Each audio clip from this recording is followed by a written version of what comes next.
The reading for today is from selected verses of a whole section as noted and is shortened for time. But you may want to read the whole gospel section. So the gospel for this, the fifth Sunday in Lent, is from the 11th chapter of the Gospel of John. Glory to you, O Lord. Now a certain man was ill, Lazarus of Bethany, the village of Mary and her sister Martha. So the sisters sent a message to Jesus, Lord, he whom you love is ill. But when Jesus heard it, he said, this illness does not lead to death. Rather, it is for God's glory, so that the Son of God may be glorified through it. Accordingly, though Jesus loved Martha and her sister and Lazarus, after having heard that Lazarus was ill, he stayed 2 days longer in the place where he was.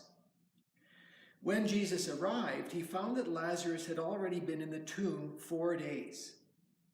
Martha said to Jesus, Lord, if you had been here, my brother would not have died. But even now I know that God will give you whatever you ask of him. Jesus said to her, your brother will rise again. Martha said to him, I know that he will rise again in the resurrection on the last day. Jesus said to her, I am the resurrection and the life. Those who believe in me, even though they die, will live, and everyone who lives and believes in me will never die. Do you believe this? She said to him, yes, Lord, I believe that you are the Messiah, the Son of God, the one coming into the world. He said, where have you laid him? They said to him, Lord, come and see. Jesus began to weep. So the Jews said, see how he loved him. But some of them said, could not he who opened the eyes of the blind man have kept this man from dying? Then Jesus, again greatly disturbed, came to the tomb. It was a cave, and a stone was lying against it. Jesus said, take away the stone. So they took away the stone, and Jesus looked upward and said, Father, I thank you for having heard me. I knew that you always hear me, but I have said this for the sake of the crowd standing here, so that they may believe that you sent me. When he had said this, he cried with a loud voice, Lazarus, come out. The dead man came out, his hands and feet bound with strips of cloth, and his face wrapped in a cloth. Jesus said to them, unbind him and let him go. This is the gospel of the Lord. Praise to you, Lord Jesus Christ. May the light of Christ's grace and humility come to you in these words. And I apologize if this sounds like a theological lecture. It may be that it is in part, or more than just in part. But it relates to some of the things that we've already recorded in comments about context. So, old bindings. Faith's old bindings. Old bindings around faith confuse us. The story of Lazarus raised from the dead vexes us. Here's a man who died not completing his bucket list. It stirs up questions around death and revival, and naturally, we suspect rubbish. If we trust elected officials, for example, but on the other hand, careless, deplorable world leaders tell outrageous deceits over effects of COVID-19 in the USA, what's to believe? And likewise, a story of rebuilt corpses is also open to doubt.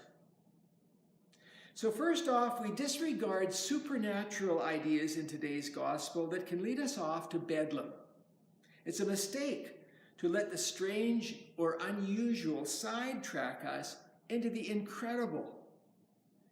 Instead, ask yourself, does faith in the God Jesus revealed weaken if Lazarus died for keeps, dust to dust? Of course he died. Faith does not set aside nature, does not disregard the power of nature, is not about escapism into science fiction. But the heart of this gospel reading comes when Jesus says, take away the stone, and unbind him and let him go. There it is, a compelling sign pointing beyond a unique story. Take away the stone, unbind him, and let him go. Oh, wait. We'll hear words like that again in a couple of weeks. So let's back up to the prelude in today's tale. Jesus takes 4 days to get to the grave. If he cared, why did Jesus not go to see his friends sooner? That's what's asked in the gospel, in a cynical way. But something else is at work here. Jesus says, rather, it is for God's glory, so that the Son of God may be glorified through it. Conventional belief in those times was that a soul and body were finally divided by death after 3 days. So to lift this story out and away from the rest of John's gospel becomes deceptive. It distorts things if we take this story out and set it aside all by itself. Therefore, we read the Lazarus story to see something else that's going on here. And to understand better what it means, let's consider a few ways in which storytellers tell us things so we know what the teller of a story really has in mind. Good storytelling designs a tale so a writer's purpose is clear as well as dramatic and even dazzling. Crime novelist Agatha Christie cleverly wove clues into each of her stories. My wife usually sorts those out ahead of time. And so an alert, observant reader could figure out who was the villain. But Christie's little Belgian detective sorts it out at the end for those of us, like moi, who missed those clues.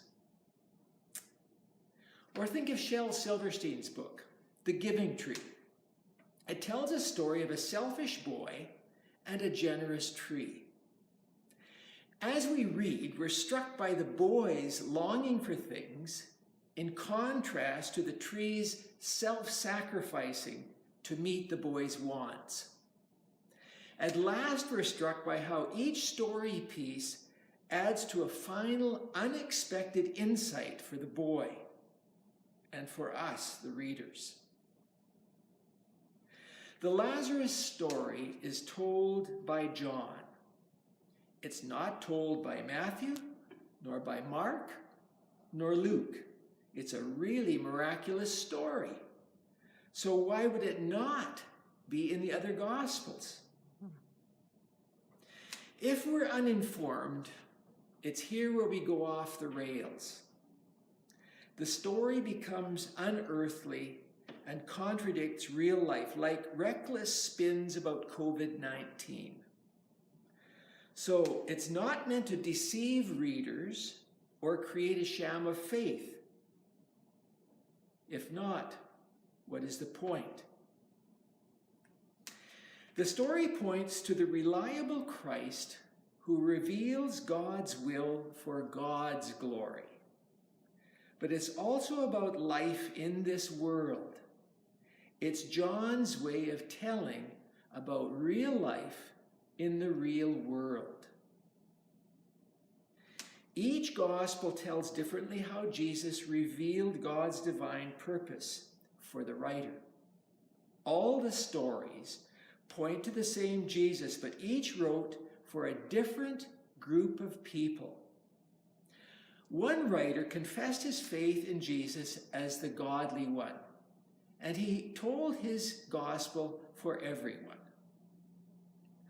Another wrote for Jews, telling how Jesus showed what it means to be a chosen people.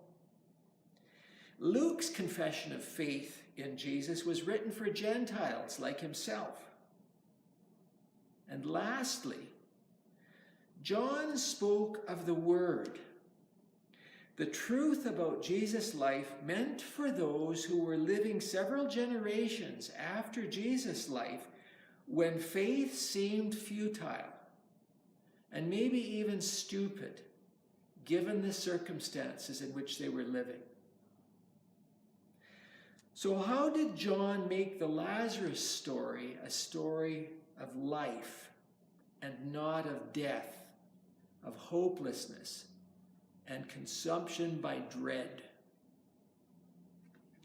In a time of confusion, with the church's mixed ideas of resurrection as a miracle to prove Jesus was God, John meant Jesus to be much more than a worker of supernatural magic. Take away the stone, unbind him, and let him go. In that vein, hear this. At a sad moment of parting and going separate ways, a man hugged his father and said, "I love you, Dad." Ill at ease, the father replied, "Yes, family's important." It seemed a far-off remark.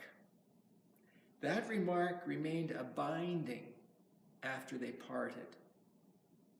Years later, the father died, and that aloof remark added to the man's grief. His dad's way of thinking that a handshake was as good as a hug didn't make it okay. But then before the funeral, the pastor told the man a story. While visiting the father in a hospital before he died, the pastor sat by the hospital bed, he said. "I prayed with your dad. Then we just sat together for a while. At last, your dad said, 'I know many people love me.'" In saying those words, telling that story, the pastor removed a compelling sense of loss for the man. Love rose above old bindings. A Lazarus who is bound up and buried is an image of death and burial. Words of miraculous healing and beatitudes preached on the hillside also may be buried in our holy book. Yet if we unbind Jesus' life and claim his spirit to work in our own lives, we glimpse living good news.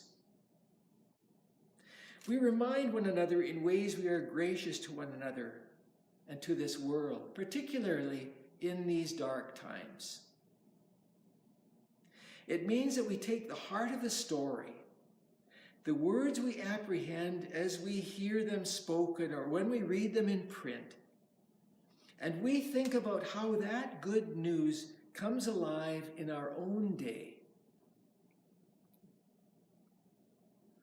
What we might ask when the sisters say, "Lord, if you'd been here, it would have been better for Lazarus," would have been maybe the pastoral question, "Tell me how you loved him," or "What is it about his life that meant so much to you?" So we ourselves no longer need to be bound to a lack of imagination, thinking only literally. We are freed from our fears, and we can take courage to live in the light of Christ's Spirit as it speaks to us and through us. May it be so.